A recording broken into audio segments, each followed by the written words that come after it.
Assalamualaikum semua. Baiklah, untuk tingkatan 2 minggu ini kita akan belajar cerpen Banjir di Mata Emak. Okey, kita akan tengok dalam kotak ini cikgu dah sediakan nota ringkas berkenaan banjir di Mata Emak. Kemudian kita akan tengok sinopsis cerpen tersebut. Okey, jom kita mulakan. Baiklah, cerpen ini bertemakan kerinduan mendalam seorang ibu tua terhadap anak-anaknya. Okey, kita akan tengok nanti kemudian anak-anak yang telah mengabaikan kebajikan seorang ibu dan apa nasib yang menimpa ibu tersebut.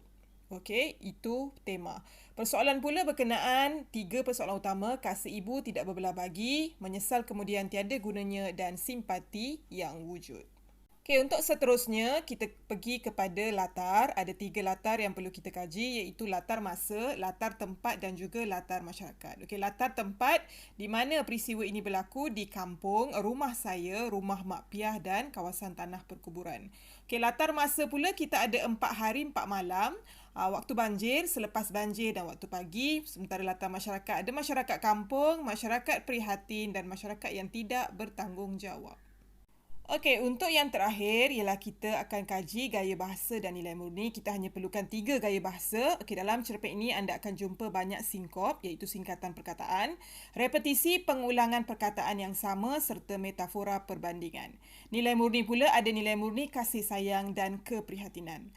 Baiklah, sekarang jom kita tengok animasi cerpen Banjir di Mata Emak. Saya terpaku apabila terdengar suara tua di hujung talian meluahkan rasa hatinya kerana kehabisan makanan. Dia juga berterima kasih kepada Nana, orang yang disangka sedang menelefonnya. Dia juga memberitahu bahawa abang Nana Nubhan langsung tidak menjenguknya walaupun duduk dekat dengannya. Saya sedar bahawa dia telah tersalah mendial nombor telefon. Setelah meletak telefon, saya dapat membayangkan kesulitan yang terpaksa dilalui oleh mangsa-mangsa banjir. Perasaan simpati dan risau bersarang di hatinya. Oleh itu, dia menelefon semula nombor tadi tetapi tidak berjawab. Persoalan demi persoalan bermain di kepalanya. Saya berasa agak terganggu apabila panggilannya tidak berjawab. Dia teringat suara tua tadi memberitahu jiran-jirannya semua sudah pindah. Saya terpaku dan tanya-tanya sebab dia tidak berpindah ke pusat pemindahan dan sanggup tinggal sendirian di situ. Saya menelefon nombor itu sekali lagi. Kali ini panggilannya berjawab dan suara di hujung talian memberitahu bahawa sebelumnya dia sedang solat zuhur. Dia meminta agar Nana yang disangkanya sedang bercakap dengannya tidak terlalu bimbang akan dirinya. Buat masa ini dia masih ada ikan kering dan cili kering. Jika sudah habis, dia akan makan nasi dengan garam. Saya berasa terkilan kerana dia tidak sempat menjelaskan siapa dirinya kepada suara tua itu. Dia berasa sangat sedih mengenangkan nasib ibu tua itu. Pada masa yang sama, dia berdoa agar Allah memberinya peluang merasai kenikmatan untuk menyenduk nasi ke pinggan seorang ibu sebelum ke pinggannya sendiri. Oleh sebab perasaan ingin berbakti kepada ibu tua yang tidak dikenali, malah tidak diketahui di mana tempat tinggalnya, saya nekat untuk mencarinya. Dia percaya bahawa rumah ibu tua itu tidak jauh dari rumah rakannya Amira yang letaknya tidak sampai 6 kilometer dari rumahnya. Saya menanam tekad di hati untuk mendekati ibu tua itu. Dia ingin meredakan kerinduan yang menyiksa ibu tua itu terhadap anak-anaknya.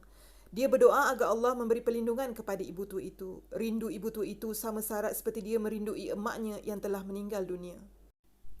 Saya sekali lagi berdoa agar Allah mensejahterakan pertemuan 2 kerinduan yang amat tidak tertanggung itu.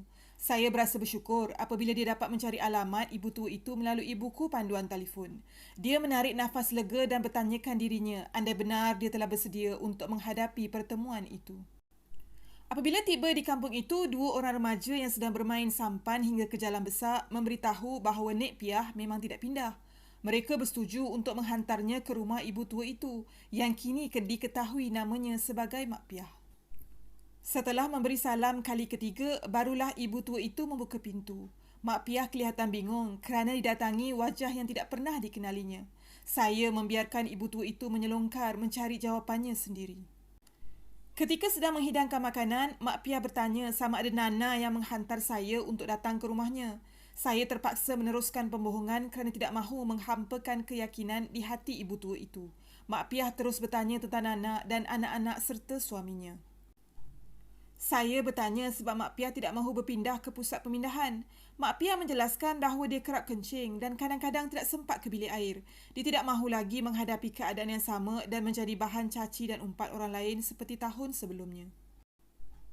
Mak Piah memeluk saya dan mengucapkan terima kasih kepadanya. Saya dapat melihat sinar kebahagiaan pada mata ibu tua yang syarat dengan kerinduan itu. Saya meleraikan keadaan dengan mengajak Mak Piah untuk makan. Saya hanya mampu tersenyum dan mengangguk-angguk apabila Mak Piah membuat andaian sendiri bahawa makanan itu dimasak oleh Nana. Mak Piah tetap beranggapan bahawa Nana lah yang menyuruh saya untuk menghantar makanan itu kepadanya. Saya membiarkan hati ibu tua itu dipenuhi kebahagiaan. Selesai makan, saya membantu mencuci dan menyimpan daging, ayam, ikan, sayur dan buah-buahan ke dalam peti sejuk Mak Piah. Dia meminta diri dan berjanji akan datang lagi untuk melawatnya. Mak Piah meminta saya mengirim salam kasihnya kepada Nana. Malam itu, saya diserang demam panas. Setelah 5 hari berlalu, barulah saya boleh bangun. Dia hendak menunaikan janjinya selepas menonton berita banjir yang kembali surut di kaca televisyen. Apabila tiba di perkarangan rumah Mak Piah, saya berasa sangat risau apabila melihat orang ramai membanjiri perkarangan rumah Mak Piah. Tanda soal itu terjawab apabila melihat usungan jenazah dibawa keluar dari rumah itu. Saya mengikutinya sampai ke tanah perkuburan. Setelah semua orang beredar, saya merapati Nana, anak bungsu Mak Piah yang persis raut ibunya. Dia meluahkan kekesalan kerana abangnya dikongkong oleh isterinya.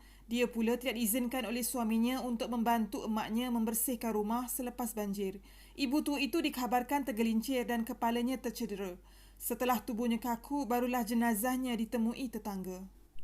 Nana dilanda sebab yang tidak tertanggung. Berbeza dengan arwah Mak Piah yang penuh kebahagiaan semasa ditinggalkan saya sebelum ini, Nana memberitahu dia tidak pernah mengirim apa-apa kepada emaknya, mana tidak pernah menelefonnya kerana dia tidak berapa dengar. Nana mengakui betapa mulianya hati emaknya kerana menjulang namanya, anak yang tidak bertanggungjawab. Dia mengakui bahawa dia tidak pernah menghantar makanan, apatah lagi barangan dapur kepada emaknya. Nana terus meraung kesedihan.